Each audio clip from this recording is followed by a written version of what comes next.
오늘 함께 은혜 받으실 말씀은 여호수아 5장 1절에서 3절까지의 말씀입니다. 여호수아 5장 1절에서 3절까지의 말씀입니다.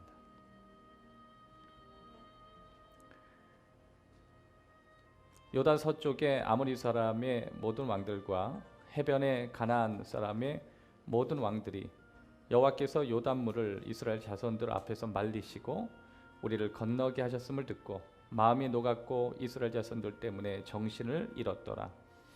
그때 여호와께서 여호수아에게 이르시되 너는 부싯돌로 칼을 만들어 이스라엘 자손들에게 다시 할례를 행하라 하시매 여호수아가 부싯돌로 칼을 만들어 할례 산에서 이스라엘 자손들에게 할례를 행하니라.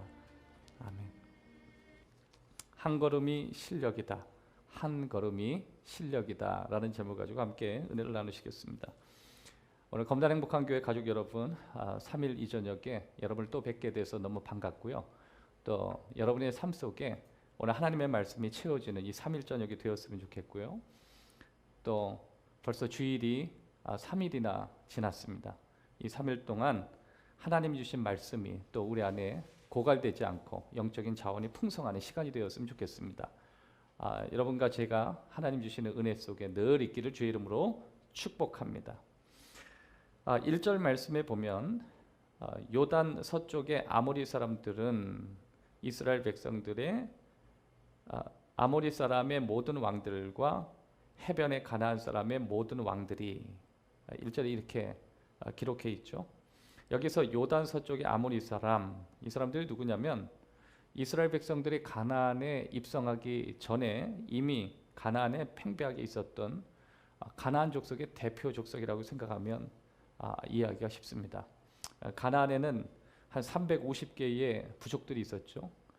국가적 형태가 아니라 부족 형태이기 때문에 가장 유력한 부족 가운데 하나가 바로 아모리 족속이었습니다. 이 아모리 족속은 이 가나안 땅에 가득 쳤죠. 가나안이라고 하면은 요단강을 기점으로 서쪽을 이야기하는 거고, 또 이 동쪽은 군사 요충지가 많아서 아무래도 요새적인 요소들은 요단 동편이었죠. 근데 여기에서 요단 서쪽이라고 하면 실질적으로 가나안에 있어서 아주 중요한 땅, 그리고 모든 가나안 사람들이 다 가기를 원했던 그런 곳이죠. 그 핵심에 자리 잡고 있었던 족속이라고 하면 일단은 힘이 있었겠죠. 아모리 사람, 또 여기서 모든 왕들, 여기서 모든 왕들이라는 건 누구를 상징하냐면 진짜 왕을 얘기하는 게 아니라 부족 형태의 왕들을 얘기하는 거예요. 그런데 여기에서 여호수아가 이렇게 고백합니다. 가나안 사람의 모든 왕들이 여호와께서 요단물을 이스라엘 자손들 앞에 말리시고 우리를 건너게 하셨음을 듣고, 우리를 건너게 하셨음을 듣고, 여기서 건너게 하셨음은 이게 직역을 하면 우리가 건너기까지 요단물을 흐르지 못하게 하셨음을 듣고, 이게 정확해요. 그냥 건너게 하셨음을 듣고, 이것보다 좀 풀어서 우리가 설명하는 게 좋죠. 우리가 요단을 건너갈 동안 요단 강물을 홍해처럼 막으심을 들었다. 그리고 나서 그들에게 나타난 감정적인 변화였죠. 마음이 녹았다, 정신이 나갔다. 마음이 녹았다, 정신이 나갔다. 마음이 녹았다는 것은 뭐냐면 그들이 무기력해졌다는 것이죠. 동시에 정신을 잃었다는 것은 혼이 다 나갔다는 거죠. 멘탈이 붕괴되었다라고 하는 것이죠. 여러분, 싸우기도 전에 멘탈이 나가면 이미 전쟁은 끝난 거죠. 그런데 2절 그때에, 이게 아주 굉장히 중요한 단어예요. 그때. 여기서 그때에라고 하는 단어는 1절과 전혀 반전되는 단어라고 여러분이 생각하면 돼요.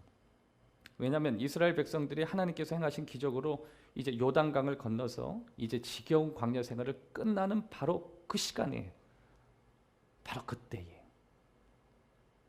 여러분, 이스라엘 사람들의 입장에서는 지금 굉장한 상태죠. 왜냐하면 바로 앞이 가나안에 보이고 또 가나안을 점령하고 있는 그 아모리 대표 부족이 이미 혼이 다 나갔고 멘탈이 붕괴되고 와해되는 상황이니까 이제 그냥 들어가면 그 땅이 우리 땅이 되는 거예요. 근데 바로 그때 하나님께서 이스라엘 사람들에게 독특한 명령을 하기 시작합니다.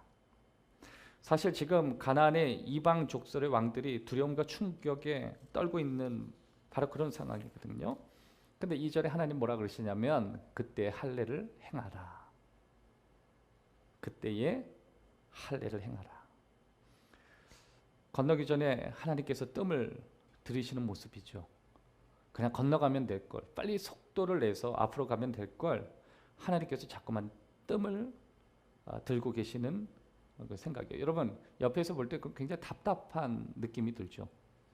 아니 하나님이 그냥 나에게 은혜를 주시고 그냥 요단강 건너편에 가나안을 주실 것 같으면 그냥 빨리 앞으로 가서 얻게 하시지 뭐 이렇게 뜸을 드시나 이런 생각하잖아요.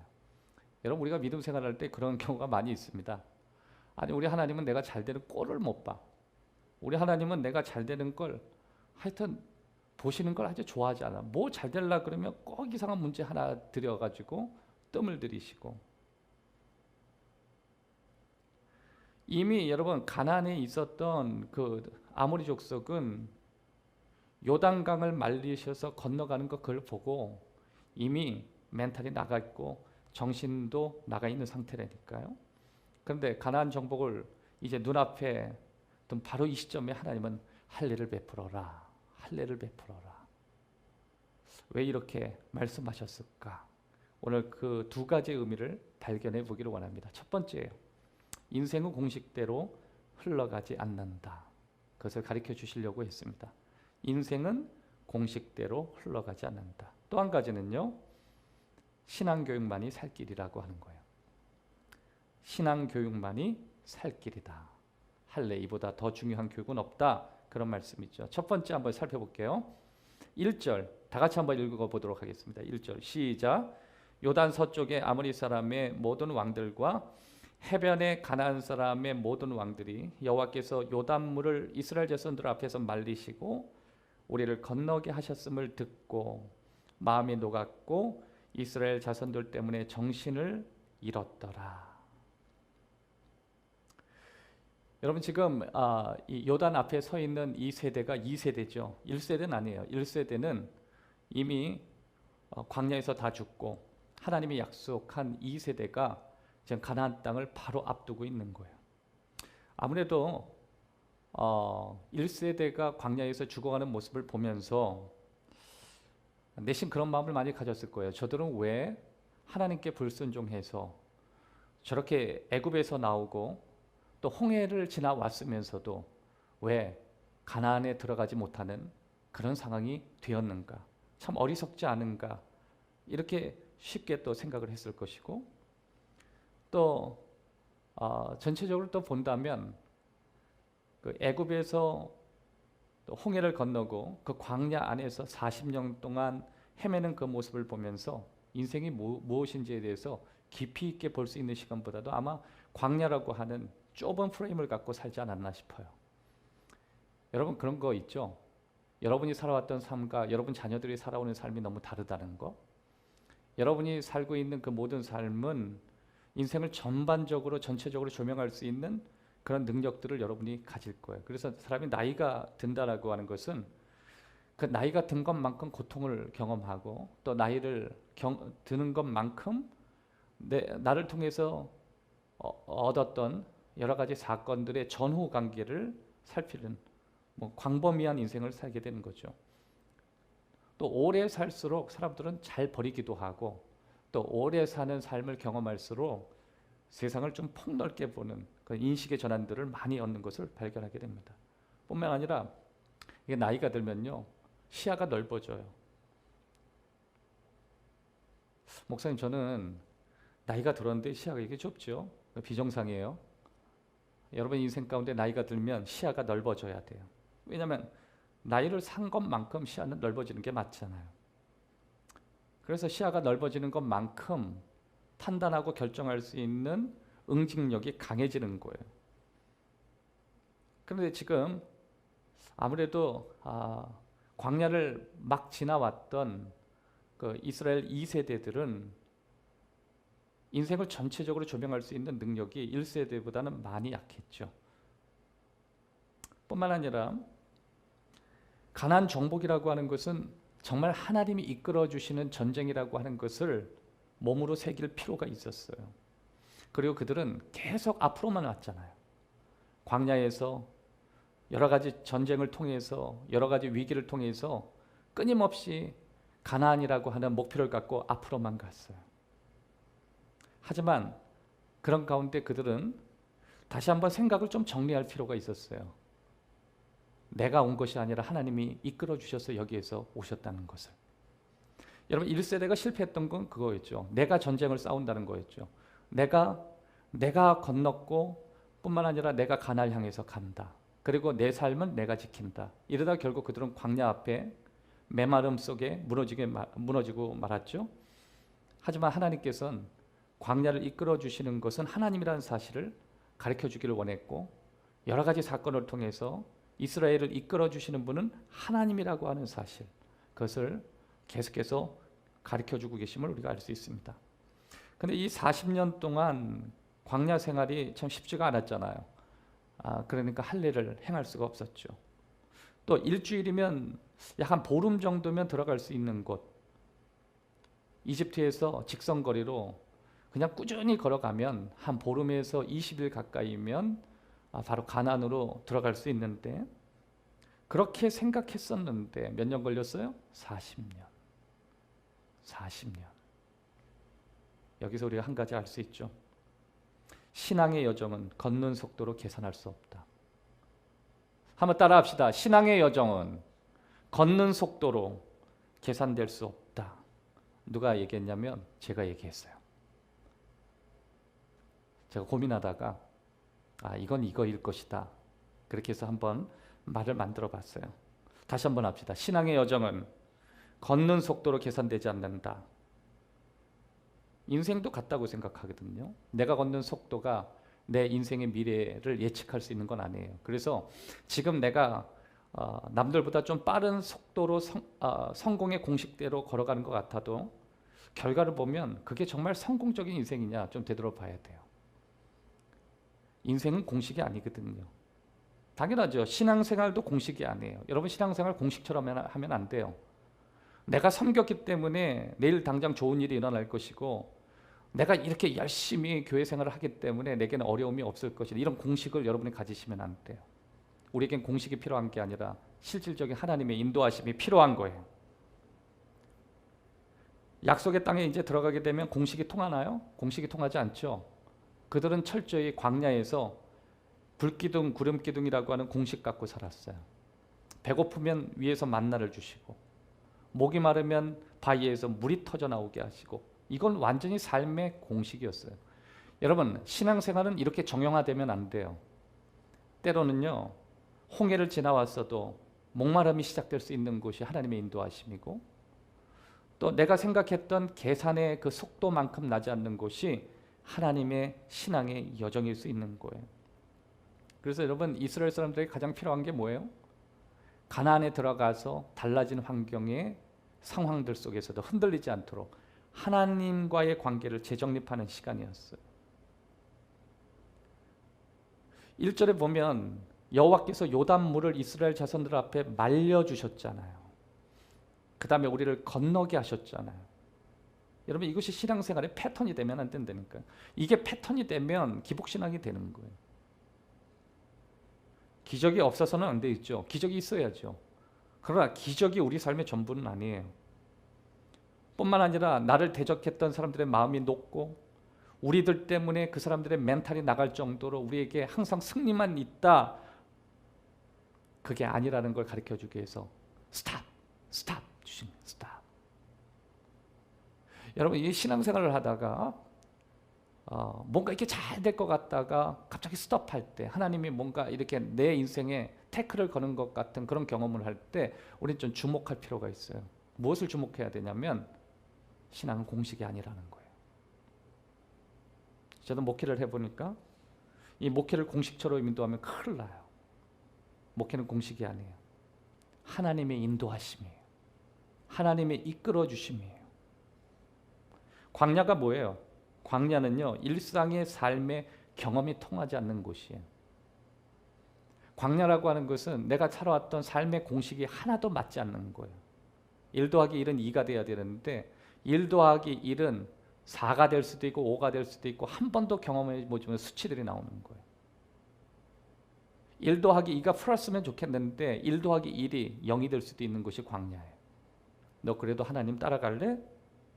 여러분, 광야가 뭐라고요? 비합리적인 거예요. 불확실한 것이 계속되는 곳이에요. 그런 상황 속에서도 인생이 나의 공식처럼 흘러가지 않는 상황 속에서도 이스라엘 사람들이 뭘 했어요? 예배했죠. 그런 상황에서 그들은 앞으로 갔어요. 때론 그런 상황 속에서도 그들은 감사해야 됐고 그걸 축복이라고 생각해야 됐어요. 그러니까 인생은 공식이 아니라는 그 사실을 그들은 믿음으로 받아야 됐고 그 안에서 모든 걸 다 내려놔야 됐어요. 광야는 바로 그 광야에서 이 세대는 그것을 배운 거예요. 여러분, 신앙생활 할 때 신앙생활 이것은 공식이 아니라는 것을 배우셔야 돼요. 이걸 배우지 않으면 언제든지 흔들릴 수 있는 여지가 있는 거죠. 오늘 이스라엘 사람들은 그런 훈련을 받은 거예요. 야, 요단물에 이스라엘 자손들 앞에서 우리 앞에서 말려주시고 건너게 하시고 또 우리가 건널 때까지 우리를 보호하시고 또 우리를 향해서 리스펙을 하는 사람들의 모습을 보고 환상이죠, 여러분. 이런 게 얼마나 좋아요. 근데 실질적으로 여러분 삶에 들어가면 그럴 거냐? 그건 아니에요. 여러분, 가난에 딱 들어가면요, 일단 합리적인 이런 공식적인 상황이 싹 없어져요. 배고픈데 하늘에서 만나가 안 내려와요. 가나안에 젖과 꿀이 넘쳐 흐르는 그 가나안 땅에 기근이 와요. 말이 안 되는 거예요. 내가 이렇게 헌신하고 믿음 생활하는데 아프기도 하고 내가 주님을 사랑한다고 이렇게 뜨거운 마음을 갖는데 무기력해지고 자녀들이 속을 썩이고 되던 사업도 안 되기 시작하고 이게 온통 내 예측에 벗어나는 불확실한 상황이 막 찾아오는 거예요. 네, 하나님이 그렇게 말씀하는 거예요. 얘야, 신앙생활 공식 아니야. 공식 아니야. 신앙생활 공식 아니야. 공식처럼 하지 마. 신앙생활은 하나님이 너를 인도하시는 목자와 양의 관계예요. 그것을 배워야 했죠. 그들이 바로 가나안 앞에 한 걸음 뛰기 앞서 조금만 한 걸음만 뛰어도 이제 가나안이 자신의 영토가 되고 이미 하나님께서 다 차려놓은 밥상을 그냥 수저를 떠먹기만 하면 되는 이 상황에서 하나님이 스톱한 거예요. 한 걸음은 그렇게 뛰는 게 아니야. 공식으로 뛰는 게 아니야. 너의 한 걸음은 불확실한 상황이 너의 인생에 펼쳐질 수도 있고 납득되지 않는 여러 가지 비합리적인 상황들이 네 인생에 펼쳐질 수 있지만 그럼에도 불구하고 너는 하나님의 인도함 가운데 있다는 사실, 그걸 기억하는 시간. 그래서 너에게 갑작스럽게 할례라고 하는 시간을 통해서 스톱을 시킨 거예요. 여러분, 그들은 이해할 수가 없었죠. 아니, 하나님이 나처럼 이렇게 40년간 이 많은 경험을 하고 이제 가나안을 들어가면 이제 하나님의 영광이 크게 나타나야 되는 이 시점에 왜 내 인생에 태클을 거느냐? 이건 정말 하나님이 합리적으로 인도하는 모습이 아니다라고 아마 이스라엘 사람들도 그러한 생각을 많이 가졌을 거예요. 그러나 그게 아니죠. 내 생각엔 비합리적인 건지 모르지만 하나님은 우리를 그렇게 인도하시는 것이 맞다고 생각하시고 또 그렇게 인도하셨습니다. 그런 하나님의 인도함 앞에서 우리는 우리의 공식을 내려놔야 돼요. 한번 따라합시다. 살아왔던 삶의 공식을 내려놓음으로 한 걸음을 시작한다. 여러분, 2021년도 다 잘 될 거라고 생각하지 맙시다. 2021년도 내게는 어려움이 하나도 없을 거라고만 생각하지 맙시다. 2021년도 저와 여러분의 삶 가운데 우리를 괴롭히고 우리를 아프게 하는 여러 가지 장애들이 없을 거라고 우리는 단정 짓지 맙시다. 그러나 분명한 거 한 가지는 믿고 갈았으면 좋겠습니다. 그것은 하나님은 우리를 여기까지 인도하신 분이라는 사실이에요. 그리고 하나님은 반드시 우리 앞길을 인도하시고 우리를 지키실 분이라는 사실을 믿으시기를 주의 이름으로 축복합니다. 인생은 공식이 아니다. 신앙생활은 공식으로 하는 것이 아니다. 두 번째, 2절과 3절입니다. 2절, 3절 다 같이 한번 읽도록 하겠습니다. 그때 여호와께서 하나님께서 여호수아에게 이르시되 너는 부싯돌로 칼을 만들어 이스라엘 자손들에게 다시 할례를 행하라 하시매 여호수아가 부싯돌로 칼을 만들어 할례 산에서 이스라엘 자손들에게 할례를 행하니라. 여기서 그때, 이것이 중요하죠. 그때. 두 번째, 할례, 이보다 더 중요한 교육은 없다. 따라합시다. 이보다 더 중요한 교육은 없다. 신앙 교육보다 더 중요한 건 없다는 거예요. 그래서 할례라는 건 뭐예요? 그 남성들이 하나님의 자녀라는 사실을 구분하기 위해서 그 아이의 성기의 표피, 이렇게 거기에 상처를 내서 겉 표피를 벗겨내는 그런 것이죠. 근데 할례라고 하는 것 자체가 사실 중요한 것보다 이것보다 훨씬 중요한 의미가 있죠. 그거는 뭐냐면 신앙의 교육이에요. 신앙 교육. 그때 하나님께서 이스라엘 사람들에게 2절 3절 같은 일을 했대요. 뭘 했냐면 너는 부싯돌로 칼 만들어. 3절에도 부싯돌로 칼 만들어. 산을 정하는데 그 산을 할례산이라고 하는데 산을 정해서 그 산으로 다 오게 하고 거기에서 할례를 하라. 이게 할례를 다른 말로 이렇게 바꾸면 돼요. 신앙교육. 신앙교육. 여기 그때라고 하는 게 굉장히 중요한데 이 그때, 여러분 헬라어에서 그때라고 하는 게 세 개의 단어로 되어 있다는 거 아시죠? 하나는 크로노스. 아마 우리 행복한 교회는 이런 얘기 많이 들었기 때문에 잘 아실 거예요. 크로노스가 뭐예요? 일상의 시간. 그냥 흘러가는 평범의 시간. 또 카이로스, 하나님이 개입하는 시간. 새로운 변화가 일어나는 시간. 그래서 우리 삶의 특별한 스페셜한 타임을 카이로스라고 그랬죠. 근데 하나가 더 있어요. 플레루라고 하는 시간이에요. 플레루는 뭐냐면 꽉 찬 시간, 완성의 시간, 열매를 맺는 시간. 이게 플레루 이렇게 얘기해요. 여기서 그때에 바로 앞에 열매가 있는 바로 그때에 하나님은 이스라엘 사람들을 더 완성된 모습으로 만들기를 원하셨습니다. 지금도 충분한데 조금 더 완성되기를 원하는 거예요. 지금도 충분한데 조금 더 성숙하기를 원하시는 거예요. 지금도 꽉 찼지만 더 꽉 차기를 원하시는 거예요. 그게 하나님의 마음이었어요. 그걸 통해서 할례를 한 거죠. 먹고 사는 것보다 하나님 말씀 앞에 나아가는 게 우리 삶에 너무 중요하다는 거죠. 여러분, 우리 학생들, 부모님들이 잘 되거라 공부하라고 문제집 한 권 풀게 하는 것보다 사실은 그것도 중요하지만 그것보다 훨씬 더 비교하지 못할 정도로 중요한 게 성경책 한 장 읽는 거예요. 하나님이 가나안 땅에 들어가는 것보다 더 먼저 중요시 여겼던 게 신앙교육이에요. 할례하거라.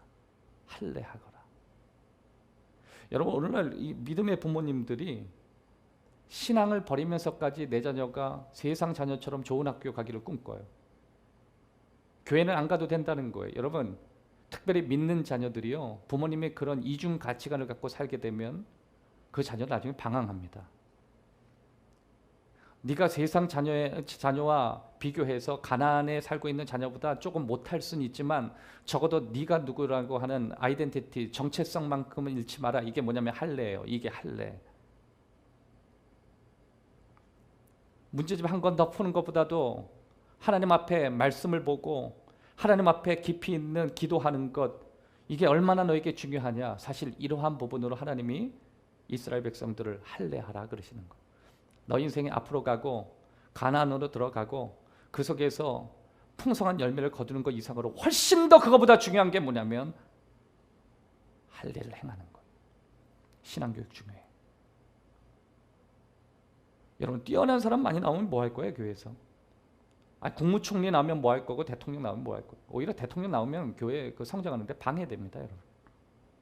교회 정치인들 많아봐야 신경만 쓰여요. 물론 우리 교회 정치인이 없어서 좀 속상한데, 정치인 많아서 뭐 합니까? 정치인이 있더라도 제대로 된 신앙인이 있는 게 중요하죠.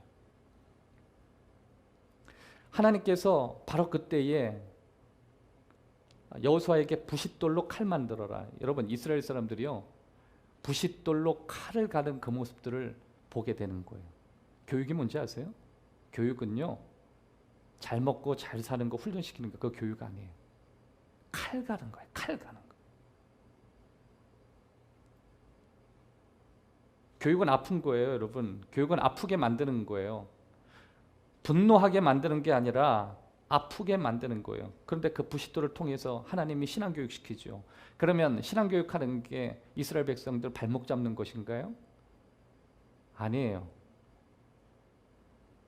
넥스트 히어로를 만들고 있어요. 다음 세대 영웅 만들고 계시는 거예요.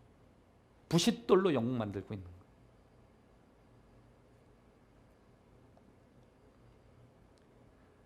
하나님이 오늘 우리에게 이렇게 말씀하시는 것 같아요. 보경아, 신앙교육만이 살 길이야.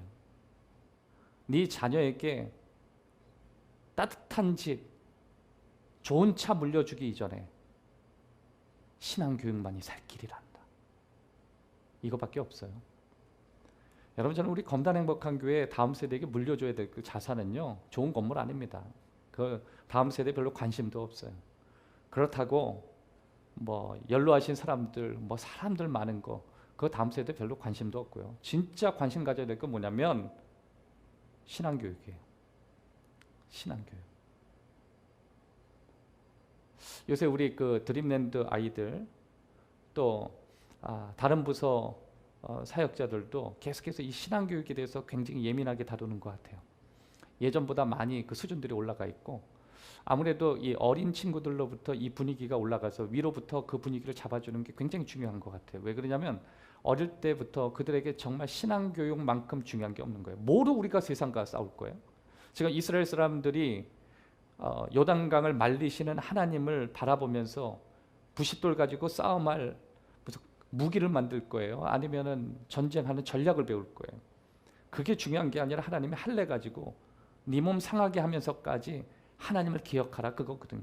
그러니까 교육을 어떻게 시키고 있냐면 몸에 더하는 교육을 시키는 거예요. 여러분 자녀들 교육 어떻게 시켜야 되냐면 몸으로 시켜야 돼요. 몸. 여러분, 지금 우리가 온라인을 통해서 여러 가지 바이러스에 안전하기 위해서 온라인, 줌, 여러 가지 랜선을 통해서 아이들을 교육하고 있지만 사실 진짜 교육은 몸으로 익혀야 돼요. 몸. 요새 친구들이 많이 약하죠. 젊은 아이들, 어린 친구들 너무 약해요. 왜 그러냐면 오락을 하더라도 다 그 사이버틱한 거 아니에요. 몸이 아니라 이 가상현실 속에만 돌아가는 거 아니에요. 그러니까 육체가 약한 거 아니에요. 할례는 부싯돌로 몸을 아프게 하는 거야. 몸 기억하라는 거예요. 자극시키는 거예요. 여러분, 이제 금요 심야 예배가 시작되면 자녀를 다 데리고 오세요. 여러분 자녀, 여러분 곁에서 잠 몇 번 재운다고 자녀가 교육되는 게 아니에요. 어른들 사이에 졸더라도 앉아서 줘라. 말씀을 들으면서 앉아서 줘라. 어른들이 주여 주여 하는 것, 그거 보면서 줘라. 여러분 중요해요. 지금 하나님이 부싯돌로 모세를 통해 그 여호수아에게 부싯돌로 칼을 만들어. 이게 다른 말로 하면 칼 갈아라. 아이들이 물어봤을 거 아니에요. 저 칼이 뭐예요? 이거 너 아프게 하는 칼이야. 너를 위해서 칼을 갈아. 여러분, 우리 교육자들이 우리 다음 세대 영웅 만들기 위해서 칼 좀 갈았으면 좋겠어. 통닭, 치킨, 피자 뭐 이런 것만 먹이지 말고 그거 해봐요. 여러분, 더운 날씨에 푹푹 쓰러지기만 해. 그런 거 말고 믿음의 칼, 말씀을 깊이 있게 보고 하나님의 말씀을 깊이 연구할 수 있게 만드는 칼. 여러분, 다음 세대 아이들이 하나님 말씀에 대해서 지금 굉장히 자극을 필요하다는 거 여러분 아세요? 제가 이렇게 그 저녁에 우리 대학생들한테 하나님 말씀을 좀 이렇게 조금 깊이 있게 한번 다뤄본 적이 있어요. 그랬더니 어떤 친구가 충격을 받더라고요. 목사님, 나 오늘 이거 처음 알았다. 야, 하나님의 말씀을 그냥 있는 그대로 가르쳐줘도 저 세대가 충격을 받는구나. 저는 그 얘기에 충격받았어요. 여러분, 하나님이요, 여러분의 자녀들을 그렇게 말씀으로 충격받기를 원하시는 거예요. 그 생각해 보세요. 지금 바로 목전에 승리가 있고 바로 목전에 성공이 있고 바로 목전에 행복이 있는데 하나님이 스톱 한 다음에 제일 중요한 게 그게 중요한 게 아니라 할례가 중요해. 신앙생활 중요해. 신앙 교육이 필요해. 그거예요. 여러분 아모리 족속을 넘어서려면 세컨 찬스를 너희가 얻으려면 너 인생에 대해서 두 번째 기회를 너희가 놓치지 않으려면 믿음의 가치를 붙잡기 위해서 너희들이 반드시 해야 될 것은 신앙교육에는 없어. 그래서 부싯돌로 할례를 위해서 칼을 만들어라 그러시는 거예요. 여러분 지금 우리가 살아가고 있는 이 세대는 어떤 세대예요? 예측할 수 없는 미래죠. 이거 어떻게 하실 거예요? 불확실한 상황. 도대체 하나님 자녀들이 어떻게 살아야 되죠? 여러분 지금 한국교회가 굉장히 혼란하고 불분명하고 불확실한 그런 상황 속에서 지금 힘들어 하잖아요. 부산에 있는 어떤 교회는 정부의 가이드에 대해서 받아들일 수 없다고 도전하고 또 그런 교회 못지않게 다른 교회는 그러한 방식보다 다른 방식으로 하나님을 따라가는 게 맞다고 하고 지금 이 시대는요 뭔가 분명하고 명확한 게 전혀 없는 상황이에요. 이런 불확실성에서 준비하고 대비하기 위해서 제일 필요한 게 뭔지 아세요? 신앙교육. 할례는 신앙교육이에요. 따라합시다. 할례는 신앙교육이다. 할례는 신앙교육이다. 한 번 더 따라합시다. 몸으로 새기는 교육이다. 몸으로 새기는 교육이다. 제가 새벽에 4시 10분에 일어납니다. 4시 10분에서 15분 일어나요. 여러분 새벽에 우리가 교회 현장에서 예배 이게 드린다는 게 이게 쉬운 게 아니었죠. 지금은 따뜻한 집에서 예배 드려요. 근데 참 재미난 게 교회 나올 때도 새벽 예배는 힘들었는데 교회로 나오지 않고 집에서 예배 드려도 그걸 또 힘들어해요. 이게 스피릿 멘탈 문제죠. 여러분 새벽에 못 나오시는 분들 결심하고 나오십시오. 현장은 못 나와도 하나님 말씀 앞에 새벽에 온라인을 켜시고 랜선이라도 하나님 말씀의 공급을 받으세요. 우리 아이들이 그러더라고요. 같이 얘기하는데 올해 목표가 새벽 예배 제대로 한번 드리자인데 새벽 예배 제대로 한번 드렸더니 멘탈이 나간다 그러더라고요. 멘탈이 나갔다. 또 우리 이런 얘기 좀 하면 뭐 하는데 우리 둘째가 자기 얘기하지 말라 그랬는데 우리 둘째가 잠이 많거든요. 근데 둘째가 어저께 그러더라고요. 아빠 나 저기 코로나 오기 전에 막 특별 새벽 기도회 막 이런 거 할 때 나 그거 특별 새벽 기도에 헌신한다고 하면 나 학교 가서 조퇴했잖아. 그래서 새벽 예배 드리고 멘탈이 나가는 거예요. 막 눈이 빠질 것 같고 정신이 몽롱하고 죽을 것 같다 그러더라고요.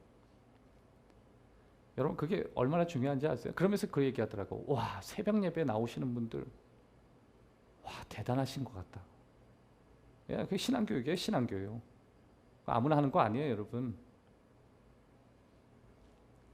그래서 제가 이랬죠. 너 집에서 일어나서 이렇게 말씀을 온라인으로 받는 것도 이렇게 힘든데 현장에서 예배 드리는 거 그거 어떻다고 생각하니? 그랬더니 현장에 오셔서 예배 드리는 분은 그래서 제가 그랬어요. 그 사람이야말로 로얄 패밀리라. 로얄이에요. 로얄. 하나님이 뽑고 뽑는 사람. 여러분 교육자들 사실 교육훈련 중에 제일 중요한 게 새벽 훈련이에요. 이거 안 되면 목회 못합니다. 이거 훈련돼야 돼요. 그냥 삶의 초점이 여기에 그냥 다 쏟아야 돼요. 그러니까 특별히 이제 새벽에 말씀을 전하려면 한 30분에 35분 전하기 때문에 멘탈이 나가면 안 되거든요. 그래서 한 4시 10분 정도 일어나서 막 씻고 이것저것 준비하면 30분 옷 갖춰 입고 양말 신고 옷 입고 전날 입는 게 아니라 새벽도 예배처럼 준비하기 위해서 제 자신의 옷을 입히고 그것도 다리기도 하고 준비하는 것만 35분이에요.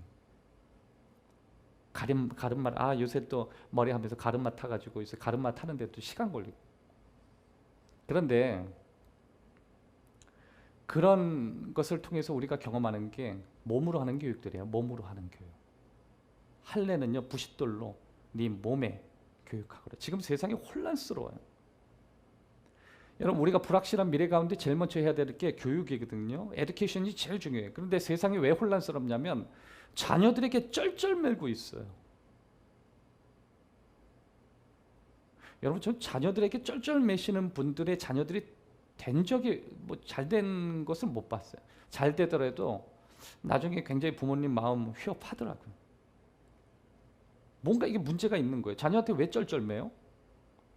자녀를 돌보라 그랬지 쩔쩔매라 그랬나요? 여러분, 자녀에게 쩔쩔매면요, 자녀 버릇 없어집니다. 나중에는요, 부모도 알아보지 못해요. 사람이나 짐승이나 이게 비슷해져요.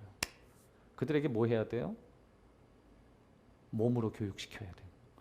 근데 우리가 다른 것을 통해서 몸으로 교육하면은 이게 위험하니까 제일 좋은 게 신앙 안에서 몸을 움직이게 하는 거죠. 교회 와서 헌신하게 하고, 부모님 헌신할 때 옆에 그냥 따라오게 하고, 일어나서 교회 뭘 갖다 주게 하고, 또 누구를 섬기라고 아이를 시켜서 보내기도 하고, 이런 교육들이 사실 신앙 교육이에요. 할례를 행하라. 여러분, 할례를 행한다는 게 뭐예요? 할례는 일단 아프죠. 할례를 하는 동안 앞으로도 못 가요. 그냥 회복될 때까지 누워만 있어야 돼요. 그래서 그 누워 있는 그 시간을 통해서 무엇을 배워요? 기다림을 배우죠.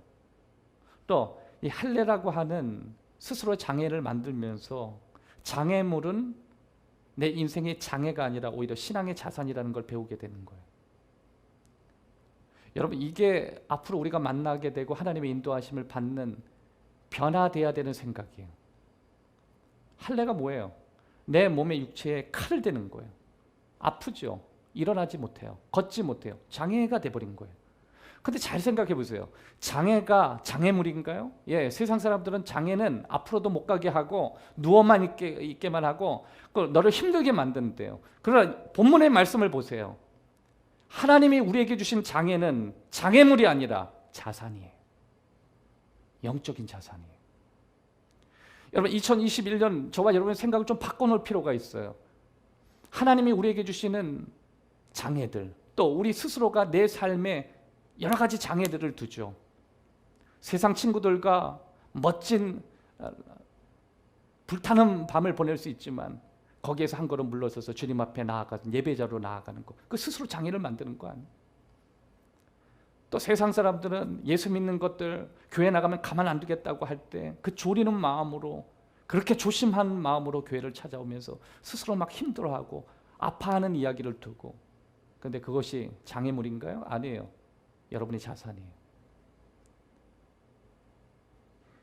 이것이 나의 간증이요, 이것이 나의 찬송일세. 나 사는 동안 끊임없이 구주를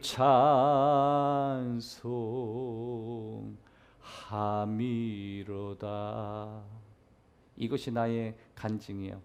이게 영어 그 내용 보면은 This is my story 그러잖아요. 결국 내 삶의 이야기예요.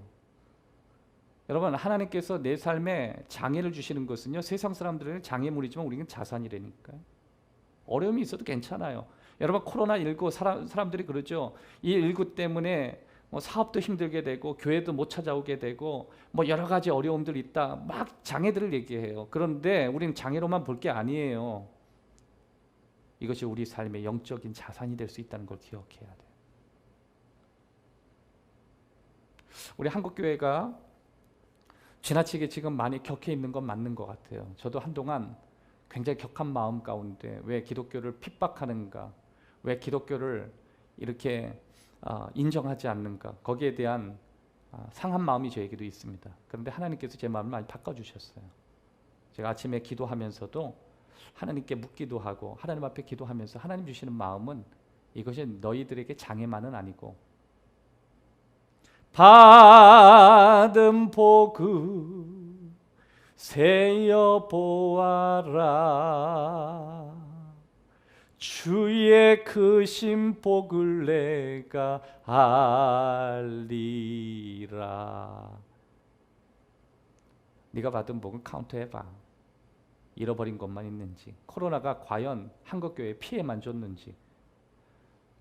여러분, 저는 뭐 이쪽 저쪽 얘기 늘 그러지만 분명한 게 우리들에게 없기 때문에 될 수 있으면 적용하려고 노력해요. 언젠가 우리가 이것이 옳았는지 옳지 않았는지 나중에 하나님 판단해 주실 거고, 지금 우리에게 중요한 건 뭐예요? 우리가 무엇을 배울 수 있겠는가요? 기다림을 배우잖아요. 여러분, 이제 다 왔어요. 여러분, 행복한 교회 가족 여러분, 지금 이것을 몇 분이 보실지 모르겠어요. 많은 분이 보는 것 같진 않아요. 그런데 이게 또 흘러가면요, 여러 사람이 또 보기도 할 것 같아요. 여러분, 우리가 이러한 코로나를 통해서 온전한 예배를 얼마나 기다리게 돼요? 그러니까 우리 삶에 놓여진 아픔이나 감당해야 될 여러 가지 신앙적 장애들은요, 우리들에게 자산이 되지 결코 우리에게 장애로 남진 않아요. 지금 앞으로 가고 누워 있으면서 그들이 뭐 했겠어요? 여러분, 사람이 누워 있으면 생각 많아집니다. 이게 생각이 많아진다는 건 뭐냐면, 앞으로만 가는 돌진형 사고에서 내가 어디쯤 와 있는지, 내가 어디로 가야 되는지, 또 우리를 인도하시는 하나님은 어떤 분인지 생각할 수 있는 여러 가지 시간들을 갖게 되는 거죠. 그래서 인생길에 만나는 고난들은 축복일 수 있고요. 이런 길을 통해서 내 삶의 속도가 중요한 게 아니라 늘 하는 얘기 있잖아요. 방향이 중요하구나. 여러분, 그래서 우리가 신앙생활 하는 데 있어서 만나게 되는 여러 가지 이런 아픔들, 이런 것이 우리들에게 신앙의 교육이 될 수 있는지 우린 점검해 보아야 하는 것입니다. 여러분, 성공한 사람들은요, 실패한 사람보다 덜 실패한 게 아니에요. 신앙의 성공, 다시 말해서 신앙의 성숙과 어떤 하나님이 주시는 목표까지 성장한 사람들을 보면요, 많이 실패하고 많이 아파했지만 그를 통해서 더 많이 배운 사람들이에요. 실패를 두려워하지 않는 사람이 누가 있어요? 그 결국 여러분 뭐예요? 우리들에게 있어서 오늘날 아픔이나 실패나 또 여러 가지 상황들, 장애들, 이것이 하나님을 믿는 백성들에게는 영적인 자산이 되지 결코 우리들에게 있어서 장애는 되지 않는다라고 하는 것입니다. 그래서 우리는 언제나 내가 이해할 수 있는 삶을 선택하면 내 수준의 삶이 되고요, 내가 이해할 수 없지만 하나님이 주시는 이런 상황 속에서 이것을 믿음의 교육으로 잘 받아들이고 훈련시키면 우리가 성장하게 된다라고 하는 것입니다. 사랑하는 여러분, 오늘 하나님은 저와 여러분이 하나님을 바라보는 데 있어서 여러 가지 기다림을 통해 여러 가지 대가들을 치르면서 나아가기를 원해요. 이 기다림을 통해서 우리가 하나님의 은혜를 발견하기를 원하고, 그리고 이 속에서 하나님이 우리에게 주신 은혜들이 무엇인지 하나님은 우리들을 그렇게 교육하시기를 원하십니다. 자, 말씀을 정리할게요. 오늘 하나님께서 우리들에게 이 신앙 가운데 특별히 2021년도 이제 시작됐어요. 여러분, 나이를 먹을수록 뭔가 내가 원하는 것, 내가 기대했던 것, 이게 충족되지 않더라도 좀 기다리는 능력들이 생기는 것 같아요. 신앙생활 연수가 좀 많아지는 분들, 고백들 이렇게 들어보면 뭔가 이제 하나님의 계획들, 여러 가지 상황 속에서 자신을 다루신 하나님을 만나서 그런지 몰라도 이게 시간이 가면 갈수록 하나님의 계획들을 기다리고 또 하나님이 나를 통해서 이끌어 가시는 방식들을 생각하는 그런 능력들을 경험하는 것을 많이 보게 됩니다. 뿐만 아니라 현재의 어려움이 오히려 미래에 훨씬 더 나은 모습으로 우리를 이끌어 줄 때가 너무 많다는 사실을 발견해요. 하나님은 오늘 바로 앞에 이제 가나안이라고 하는 하나님의 그 약속의 그 땅, 이제 들어가면 되는, 지금까지 걸어왔던 삶의 속도와 내가 지금까지 예측됐던 걸음의 속도만을 계산하더라도 이미 들어가고도 남는 그런 신앙적 공식이 있지만 하나님의 그 공식을 끊어버리시죠. 그렇게 살면 안 돼. 신앙생활 그렇게 공식적으로 사는 것 아니야. 헌신 그렇게 공식적으로 하는 거 아니야. 그냥 하나님만 보고 하나님의 인도하심만 바라보는 거예요. 여러분 신앙생활 하는 데 있어서 여러분의 생각과 계산들 그거 별로 중요하지 않아요. 저도 이렇게 목회를 하다 보니까 그게 별로 그렇게 의미가 없어지더라고요. 그것보다 훨씬 더 중요한 게 뭐예요? 이게 내 뜻대로 되는 게 아니구나. 그 참 이상해요. 하나님은 줬다가도 뺐고요. 다 됐다가도 안 되게 하시고. 세상에서도 그렇게 배우잖아요. 인생이 공식이 아니다. 우리도 그렇게 배운다니까요. 우리도 세상살이가 이 신앙 안에서 뭐든지 내 원하는 대로 되는 게 아니다. 인생은 공식대로 되는 게 아니구나. 그거예요. 거기서 깊은 사람이 되죠. 거기에서 하나님 앞에 순종하게 되는 거죠.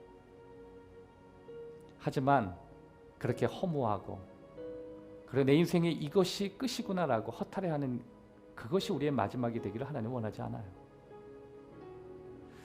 제가 말씀을 준비하면서 제 마음에 흘러 들어오는 생각이 있었습니다.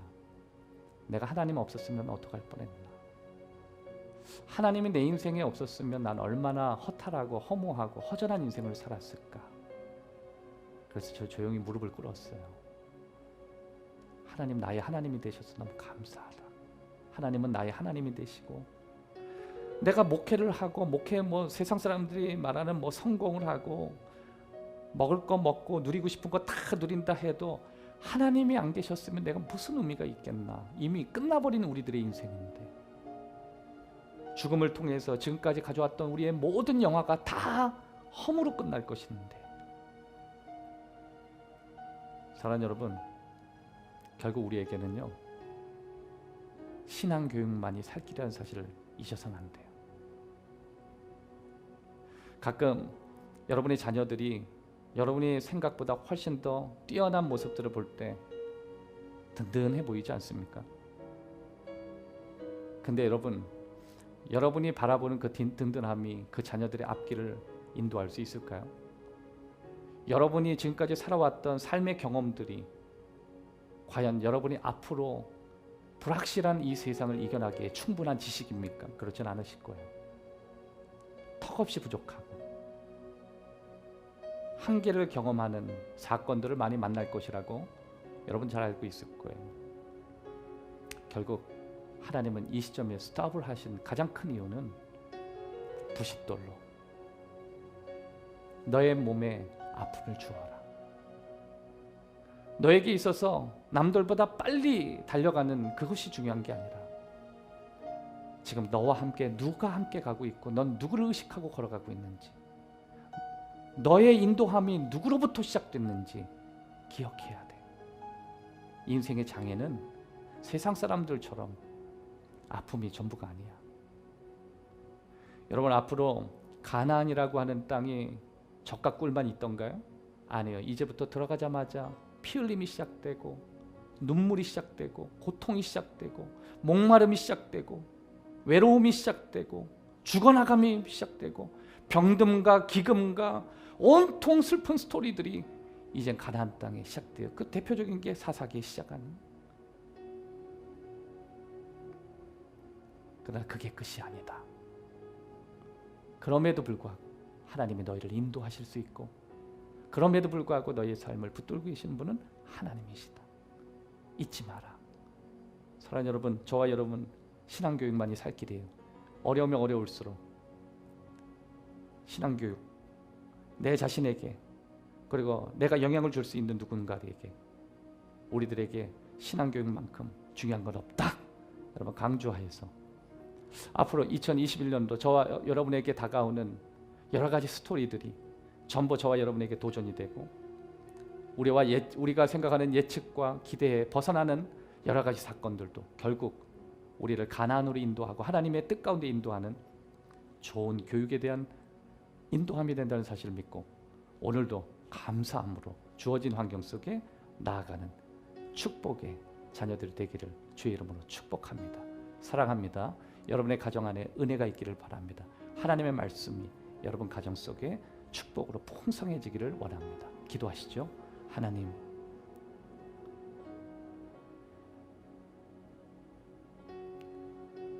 지금까지 살아왔던 내 삶이 내가 예측했던 대로 흘러가지 않았음을 인정합니다. 세상이 공식처럼 내 예측대로 그렇게 흘러가기를 바라지만 지금까지 살아왔던 내 삶이 그렇지 않았음을 고백합니다. 하나님, 나에게 남는 것은 하나님을 향한 신앙 교육밖에는 내게 유익되는 것이 아무도 없음을 고백합니다. 하나님을 기억하게 하시고 하나님을 바라보게 하시고 또 하나님을 향할 수 있도록, 비록 그것이 내 자신을 아프게 하는 경험이라 할지라도 그것이 내게 영적인 자산인 줄을 받아들이겠습니다. 그것이 내게 찾아오는 여러 가지 삶에 이해되지 않는 그런 상황들이라고 할지라도 그것을 하나님의 계획이라고 받아들이겠습니다. 때로는 몸으로 받아들이며 때로는 내 생각 속에 받아들이기를 원합니다. 거룩하신 아버지, 주님의 이름을 찬양하고 싶습니다. 주님의 이름을 높이고 싶습니다.